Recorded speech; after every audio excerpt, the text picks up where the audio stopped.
Here we have the all-new 2023 Ford Escape. This one comes in the platinum trim level with all-wheel drive. This color is going to be the beautiful rapid red metallic. And then we have ebony perforated leather interior. And now the powertrain consists of a 2-liter EcoBoosted 4-cylinder engine, made into an 8-speed automatic transmission. And as we get around to the front end here, we have LED daytime running lights along with LED headlamps and LED fog lights. And I love how those lights flash like that, but they don't actually do that. That's just how my camera's picking them up. But that front end just looks, it's so stylish. They did a great job here. And then down here for the wheels, these are gonna be 19s. Again, love the look there too. Now we get passive keyless entry on the front 2 doors.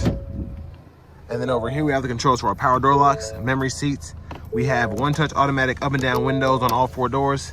Rear window locks here, and then we can turn our power mirror controls on and off, and we can adjust using this. I love that the door panel here we have the big bottle holder here, another one here, then a little storage pocket there, and then there's actually storage deep back in there if you want to stuff a map or something. And then we do get that Bang & Olufsen sound system. We have the controls for the headlamps here, auto, corners, then we have off, full on headlamps, and then the fog light toggles here. And then that's a gauge cluster brightness, excuse me. And then this is for our power lift gate in the back. And we can hit this twice, which I like this. And then that'll pop the hood for us. And then here we have our 10-way power driver's seat with power lumbar support. But I have that seat adjusted for someone of my size being 6'3" with longer legs. So we're gonna check out the rear leg room and headroom here in a moment. But I wanna give a huge shout out to Ford of Franklin for allowing me to review this all new Escape today. I'll leave a link below to this vehicle as well as their entire inventory in the description below. But now we're just gonna go over the standard features. And you all can pause anywhere in the video if you need to, if you wanna take a closer look at anything. But here are the options. So we get that panoramic vista roof, which we'll look at in a moment, and then that premium technology package for the most part. And then this sticker's right at $42,595.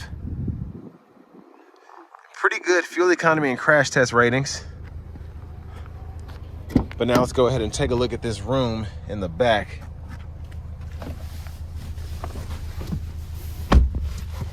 So legroom is actually, for this kind of vehicle, spectacular. And I'll tell you this, one of the reasons this is so good is because of how the seat is laid out. So how it's concave a little bit, so where my legs go, they're just barely brushing the back of the seat, whereas if they were right here or even up here, I'd be smushed in there. So pretty impressed there. And we have the seat back pocket on the passenger side here in the back, and then rear AC vents are here, and we have 2 USB-C charge ports down there. And then this middle seat folds down, cup holders here. Now, even with the panoramic roof, I still have about 1 inch of headroom, so that's pretty nice. Then we have our hanger hooks. We could probably put 2 or 3 hangers on this one, depending on how we have it. And then a grab bar there. And I like that we can click these on and off.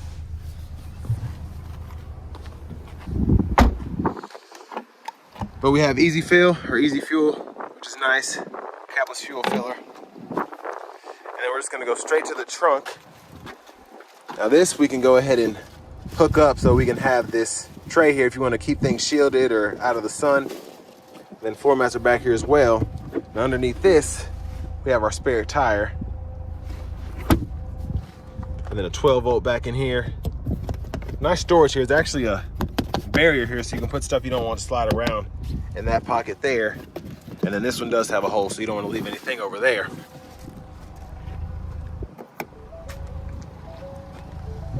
And I like the exhaust too. Sounds pretty good.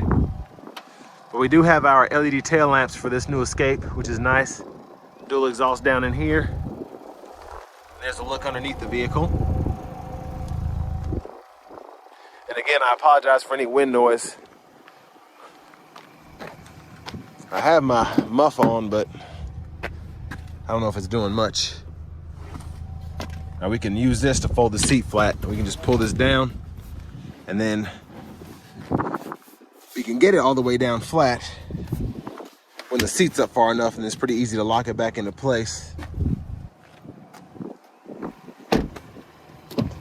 But this one's actually pretty far back, but as you can see, this is a 6-way power seat. And I'm gonna scoot that up. And I'll actually go back and try that again. But we have a net here on the side, which is nice to have. Glove compartment here. Great storage size for this kind of vehicle. Then again, let's just watch this fold flat. Pull up here. And there you have it. And you can do that to both sides to run longer objects through to the front.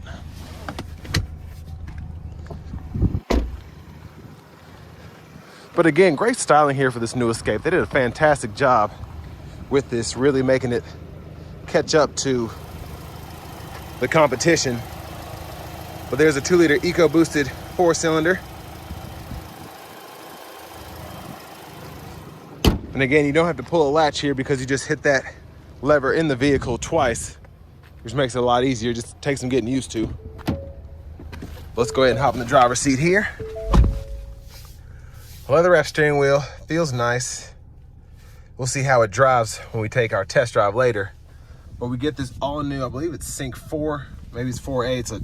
It's a new sync system, so you get AM, FM radio, and you also get wireless Apple CarPlay, wireless Android Auto compatibility as well. So we can go through all of our sources. And then again, when I go into the app section, it'll show me that Android Auto, Apple CarPlay, and then you can just search easily for your vehicle on your device and select it once it pair that up. Now it does take, I haven't seen one of these systems before, so usually everything's down here below, but it's kind of like in the EVs, the F-150 Lightning and then the Mach-E, everything is on your screen. So you have your features here, drive modes, you have to go in here and actually click normal, eco, sport, slippery. And then owner's manual's in there, driver assistance, same thing. If you want to set your cruise control to regular, you have to go in here into the screen and actually turn everything on and off. So lane centering's on here, normal cruise, you can toggle that. And then pre-collision assist, everything there. I'm used to it because I have a Mach-E, but it's a bit of a learning curve if you're going from an older vehicle, even one that has a screen, even an older Escape really.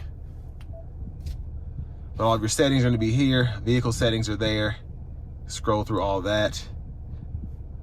But I like how with everything being in the screen, it's that much more configurable. You can really get nitty gritty with stuff, and everything just has a button.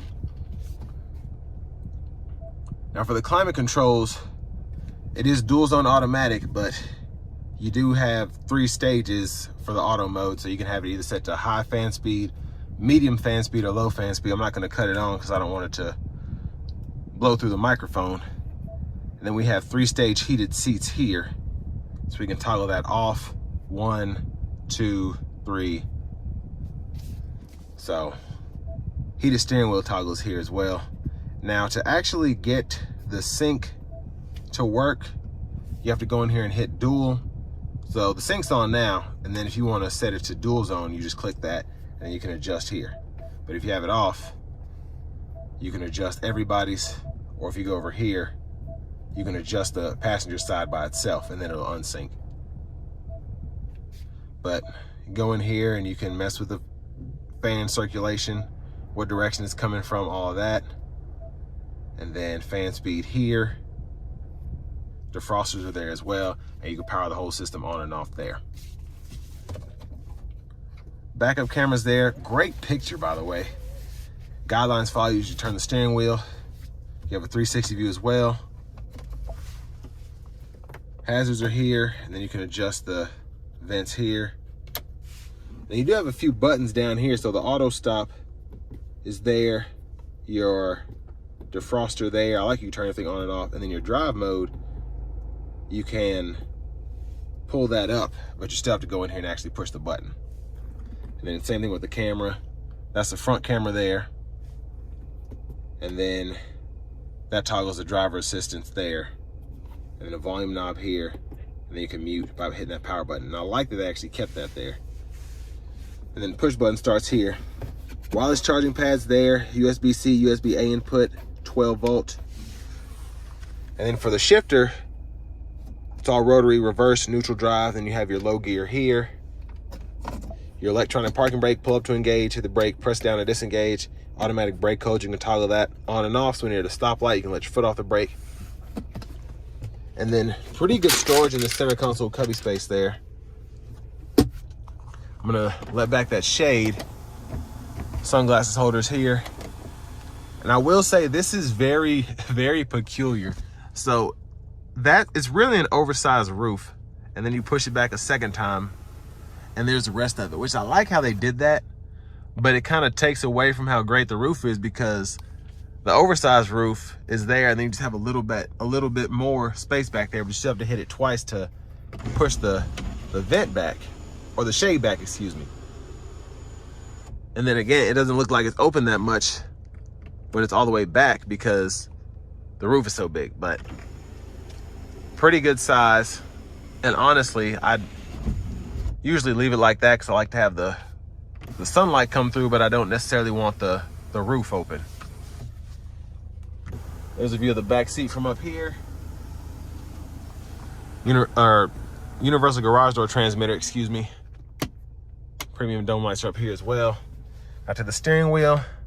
There's our cruise control toggle, the gap adjust for the cruise control, the lane keeping system, volume controls, voice recognition. That's how we set and resume.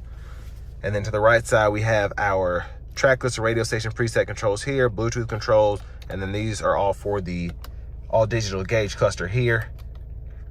So I like the My View because I can actually go in there and configure it. So if I hit that, I can configure the view and then I can put whatever settings I want. But then Ford also gives you a few, I guess, kind of standard modes you can go through. So if you just want to look at the trip fuel, you can toggle that, status info, vehicle maintenance. But I have it set up pretty nicely so I can see calm screen and then trip, fuel economy, tire pressure, driver assistance, all the important stuff. So blinkers are here, high beam toggle there, flash there, windshield wiper controls, one time is down, automatic, low, high, and you can adjust your auto wipers here, how sensitive they are, and then the rear wiper control is on the side there. Push back for rear wiper fluid, push up for front wiper fluid. See if I can get a good view of this gauge cluster, or that heads-up display, excuse me. It looks good where it is. Now, it's not gonna be like your top-of-the-line Navigator or F-150. It's not that big. It's just kind of a glass screen, as you can see. It's not just coming off the windshield, but pretty good picture. And you can configure that as well in the settings pretty nicely. But again, there's the push button start. And finally, here's our key fob with remote start, and then we have that power lift gate that we can open from there as well.